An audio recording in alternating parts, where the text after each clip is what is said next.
حدثنا ابو نعيم قال حدثنا سفيان عن ابراهيم عن عبد الرحمن بن يزيد عن ابي مسعود رضي الله عنه قال النبي صلى الله عليه وسلم من قرأ بالآيتين من آخر سورة البقرة في ليلة كفتا۔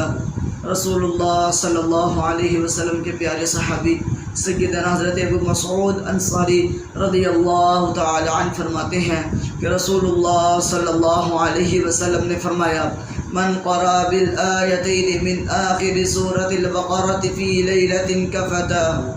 سیدنا ابو مسعود انصاری رضی اللہ تعالی عنہ فرماتے ہیں رسول اللہ صلی اللہ علیہ وسلم نے فرمایا جو شخص سورہ بقرہ کی آخری 2 آیات پڑھ لیتا ہے وہ اس کے لیے کافی ہو جاتی ہیں۔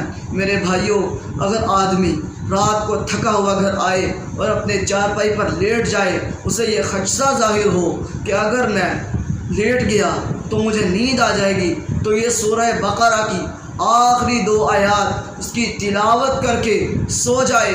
رسول اللہ صلی اللہ علیہ وسلم نے فرمایا کہ وہ اس کو اس رات کے لیے کافی ہو جائیں گی۔ اللہ رب العزت سے دعا ہے کہ اللہ رب العزت ہمیں رسول اللہ صلی اللہ علیہ وسلم کے صحیح بتلائے ہوئے اذکار پر عمل کرنے کی توفیق عطا فرمائے۔ وما علینا الا البلاغ۔